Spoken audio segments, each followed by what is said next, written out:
या किसी को बताने के लिए नहीं दिए गए। आपको ये ओहदे लोगों के काम करने के लिए दिए गए हैं। मैं आपको बता दूं, जो जितना मजलिस के अंदर इखलास के साथ काम करेगा, जो लोगों के बीच रहेगा, जो संजीदगी से काम करेगा, मजलिस कभी उसे फरामोश नहीं करती। उसकी ताजा मिसाल मैं खुद हूं। मेरे खानदान से कोई कॉरपोरेटर नहीं बना, लेकिन जब मैंने मजलिस का दामन थामा, शुक्रिया अदा करता हूं मैं औरंगाबाद के मेरे वार्ड की आवाम का, जिन्होंने मुझे कॉरपोरेटर मुंतखब करके दिया। उसके बाद मैं लगातार 5 साल मजलिस इत्तेहादुल मुस्लिमीन के झंडे तले आवाम की खिदमत को करता रहा। मेरे कायद मोहतरम बैरिस्टर असदुद्दीन अवैसी साहब, अकबरुद्दीन अवैसी साहब, इम्तियाज अली साहब, जिन्होंने ये देखा कि ये इंसान लोगों के लिए हमेशा चौकन्ना रहता है, उनके बीच में रहता है, तो अल्हम्दुलिल्लाह मुझे एमएलए का टिकट दिया गया। 2019 में मैं औरंगाबाद की आवाम का शुक्रिया अदा करता हूं। जीत और हार के फैसले तो अल्लाह आसमानों में करता है, कोई मतलब नहीं है मैं जीत और हार की वजह से।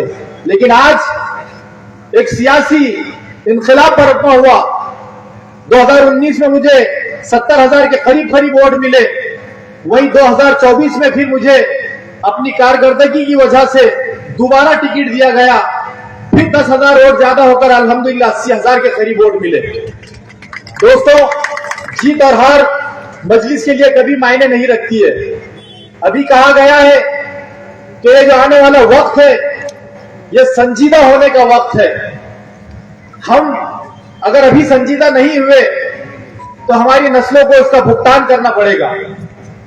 देखिए, मैं आप तमाम लोगों को यही मैसेज देने के लिए कि हालात बहुत बद से बदतर होते जा रहे हैं। आज हुकूमतें सिर्फ कोई काम कर रही है तो वो मुसलमानों के खिलाफ, दलितों के खिलाफ। अभी आपने देखा होगा कि पिछले हफ्ते एक हमारे दलित नौजवान को खाम गांव के अंदर पीटा गया। वो जात की वजह से पीटा गया। मुसलमानों के वास्ते तो उनके जुल्म ज्यादती रखी गई है। कोई भी उठता है हेकला, वो कहता है कि भोंगे बंद करो, कभी कहता है कुछ करो। तो एक आता है, वो कोई राने, वो एक आता है, वो मुसलमानों का जब तक खाता नहीं, जब तक उसका भी पेट भरता नहीं है। तो ये हालात हम लोग बदलना चाहते हैं। इसीलिए कहते हैं ना कि जो हौसलों से काम लेते हैं वही मंजिलों से सलाम लेते हैं। मैं आप लोगों को यही गुजारिश करता हूं कि देखिए, सियासी इत्तेहाद बहुत जरूरी है। अभी भाई ने एक शेर का वाकया सुनाया। यकीनन वो उसको जब अपना अक्स उसके अंदर नजर आया तो जल्द से आकर आज शेरों के अंदर बैठ के अल्हम्दुलिल्लाह शेर ही है। लेकिन हमारे सियासी मुखालिफिन जो अजीत पवार की पार्टी में जाते हैं, अपने आपको सेकुलर समझते हैं, जबकि वो बीजेपी का साथ दे रहे हैं। कुछ कांग्रेस के लीडर वो कहते हैं कि हम भाई आपके भाई है, हम भी तो शेर है, हम आपके भाई है। मैंने सुना, कहा, अब आपकी जो उसका जवाब देता हूं कि हम भी शेर है, आपके भाई है। तो बोले शेर के अंदर भी आजकल 2 किस्म के हो गए। वो बोले कैसे? तो बोले आप एनसीपी में और कांग्रेस में, हम एमआईएम में। तो अभी आप कैसे शेर है मैं आपको बताता हूं। मैं बोला कि एक शेर है जिसको एक खूबसूरत लड़की के ऊपर दिल आ जाता, वो उसके बाप के पास में जाके बोलता कि मेरे को उससे शादी करनी की है। उसका बाप परेशान हो जाता कि भाई शेर से मेरी लड़की की शादी कैसे करूंगा, बहुत परेशान रहता हूं। तो बहुत परेशानी के बाद में कुछ अक्लमंद लोगों से राय लेता। तो वो बोलते शेर को बोलो कि मेरी बच्ची तेरे नाखून से डरती, तेरे नाखून निकाल के आ जाए। शेर साहब जाते, वो मोहब्बत में गिरफ्तार रहते, नाखून निकाल के आ जाते।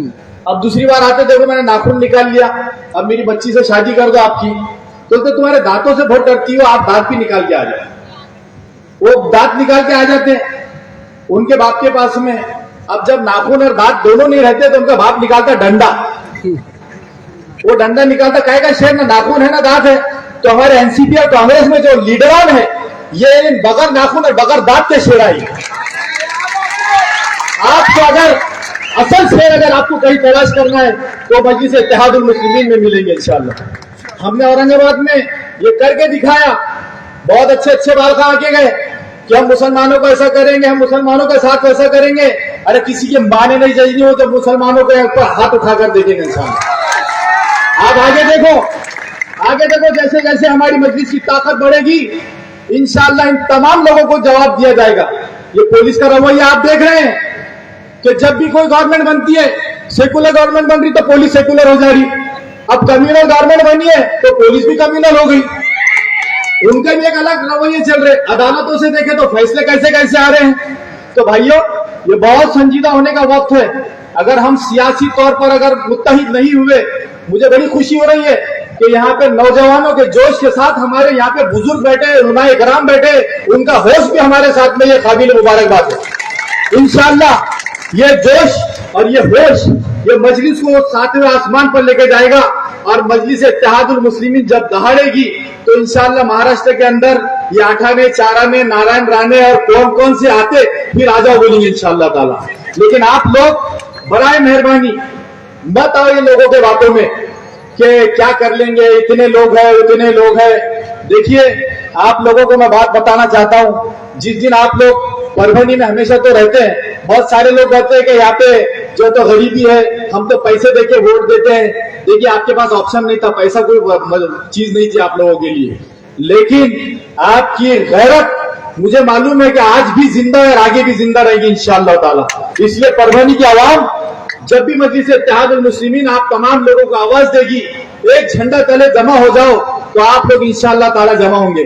बैरिस्टर असरुद्दीन ओवैसी साहब को किस चीज की कमी है क्या दौलत की कमी है, क्या तालीम की कमी है, क्या पैसों की कमी है, क्या जायदाद की कमी है? नहीं मेरे दोस्तों, लेकिन आप और हम जैसों के लिए वो दर दर भटकते फिरते हैं। इसीलिए एक शायर ने कहा है ना कि मक्तल से बहरहाल गुजरना होगा, बच गए हम तो किसी और को मरना होगा, लेकिन आने वाली नस्लों को तबाही से बचाने के लिए जो कुछ भी करना होगा इसी नस्ल को करना होगा। मेरे दोस्तों, बुजुर्गों, भाइयों, आप लोगों से यही गुजारिश करता हूं कि आने वाले वक्तों के अंदर मजलिस इत्तेहादुल मुस्लिमीन का दामन इसलिए न थामे कि गौस भाई ने कमान संभाले हैं, वसीम भाई वहां से आके मेहनत कर रहे हैं। आप लोगों से ये चाहता हूं कि मजलिस को अपनी जमात समझे। आज मजलिस के साथ मजलिस इत्तेहादुल मुस्लिमीन का दामन मजबूती से पकड़िए, ये वक्त की जरूरत है। आपको नहीं पता कि ये क्या क्या प्लानिंग हो रही है सिर्फ मुसलमानों को दबाने के लिए, लेकिन हम भी इंशाअल्लाह ताला डॉक्टर बाबा साहब अम्बेडकर का बनाया हुआ जो कानून है उसके हिसाब से चलेंगे। अगर उसके आड़ में चाहे पुलिस आओ या हुकूमतें आओ, कोई भी आओ, अगर डॉक्टर बाबा साहब अम्बेडकर के कानून को अगर उन्होंने अंगाला तो उसके बाद में हम उसको भी बताएंगे, क्योंकि ये देश चलेगा तो संविधान से चलेगा। क्योंकि संविधान में सबका समाधान है, संविधान के अंदर ही सबका समाधान है। आज हमारे हुकूक हमसे छीने जा रहे हैं। क्या वजह है कि लाउड स्पीकर बहुत चुप रहे, 2-3 मिनट की अजान नहीं होती तो आके वो हेगला तोतला परसों के दिन कसम खुदा की हमको मालूम नहीं था कि सिटी चौक पुलिस स्टेशन में आया। जिस अगर मालूम पड़ जाता ना तो उसको वहां से भी इंशाअल्लाह बड़े अच्छे से रवाना करते थे उसको। और जिस दिन आएगा उस दिन इंशाअल्लाह उसको बता देंगे कि मजलिस इत्तेहादुल मुस्लिमीन क्या ताकत होती है। दोस्तों, बुजुर्गों, साथियों, आप लोगों को यही बताना है कि देखो आज तक हमने इनको अपना नेता, उनको अपना लीडर, उनको फला, उनको बनाए, उनको ताकत दिए, लेकिन वो मजबूत हुए और आप मजबूर हुए। आज हालात देखिए आप परभनी शहर के, क्या हालात है। अब बड़ी शर्म आ रही है तो थोड़े थोड़े रोड़ा इधर उधर चालू कर दे रहे कि आने वाले इलेक्शन में आप लोगों के बीच में जाना है। लेकिन पिछले जितने साल आप लोगों ने दर्द सहे, सितम सहे, ये जो परेशानी सहे, उसका हिसाब चुकाने का वक्त इंशाअल्लाह आने वाला, इलेक्शन आने वाला है। आप लोगों से यही गुजारिश करूंगा और मजलिस यही चाहती है कि लीडर अब हम हमारे अंदर से पैदा करेंगे। नासिर सिद्दीकी की कोई औकात नहीं है, कोई हैसियत नहीं है, लेकिन मजलिस इत्तेहादुल मुस्लिमीन का बैनर है, उसकी ताकत है, उसका झंडा और उसका डंडा मेरे हाथ में है, तो इंशाअल्लाह मैं अपने हक को मांगूंगा नहीं बल्कि छीन के लेने की ताकत रखता हूं। हम ऐसे नौजवानों को यहां से तैयार करेंगे इंशाअल्लाह ताला कि जो हक मांगने से नहीं मिलेगा उसको छीन कर लेने की ताकत इंशाअल्लाह मजलिस के नुमाइंदे करके बताएंगे। आप लोगों से यही गुजारिशात है, यहाँ पर बड़ा अच्छा मजमा बैठा है, समझदार तबका बैठा है, कि आप लोग ये बारी को जो है तो मजलिस इत्तेहादुल मुस्लिमीन का दामन थामी। देखिए लोग आते और जाते रहेंगे, मजलिस कभी किसी की मजबूर नहीं रहेगी, लेकिन मजलिस हमेशा आवाम की मजबूर रहेगी। इसीलिए बैरिस्टर असदुद्दीन ओवैसी साहब कहते हैं कि ये जमहूरियत है, और जमहूरियत में सिर्फ अवाम बादशाह होती है, पार्टी नहीं, हम लोग नहीं। मजबूरी आप लोगों समझिए अब कि आने वाली नस्लों को जो है तो हमको तबाही से बचाना है। बहुत खतरनाक मामला आने वाले, लेकिन अभी हम कुछ गांवों से आए, वहां के हालात सुने, वहां के वाकयात सुने, तो ऐसा लग रहा है कि भाई आने वाला वक्त अल्लाह हम पर रहम करे। बच्चे ने जैसा कहा अभी कि उस कौम की हालत खुदा जब तक नहीं बदलता वो खुद अपने आप को बदलना नहीं चाहेंगे।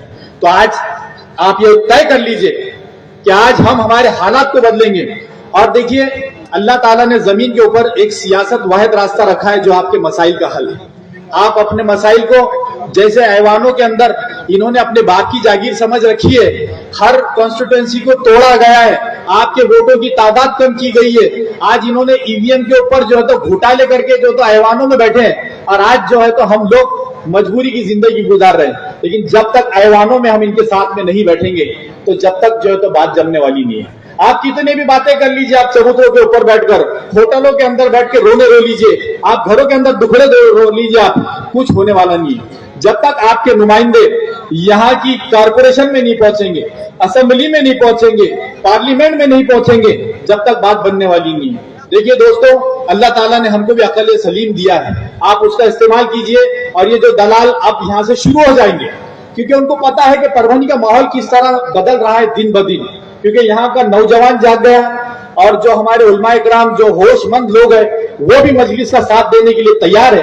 तो तरह तरह की आपके बीच में लालूचें दी जाएगी, आपको तरह तरह की बातें की जाएगी, लेकिन आप उनको एक ही जवाब दीजिए, 70-75 साल में आपने जो हमको मजबूर किया उसका वक्त आ गया हिसाब लेने का। मैं आप तमाम लोगों से फिर इंशाअल्लाह बाद में मुलाकातें होती रहेगी, क्योंकि मोइन साहब भी इसके बाद में बात करने वाले हैं। आप लोगों ने मुझे बात को संजीदगी से सुना, इसी तरह संजीदगी के साथ सियासत के अंदर कदम रखने वालों से गुजारिश है कि आप लोग पार्ट टाइम सियासत मत करो भाई, मेहरबानी करो, लोगों के खिदमत के लिए आप लोग ग्राउंड के ऊपर उतरो। आप असदुद्दीन अवैसी साहब के पैगाम को सबसे पहले पहचानो, उसके ऊपर स्टडी करो कि लोगों की क्या जरूरियात है, वो जरूरियात हम कैसे दिन और रात मेहनत करके एक कर सकते हैं, उसके ऊपर अमल करो। इंशाअल्लाह ये आवाम आपको मायूस नहीं करेगी। शुक्रिया, खुदा हाफिज।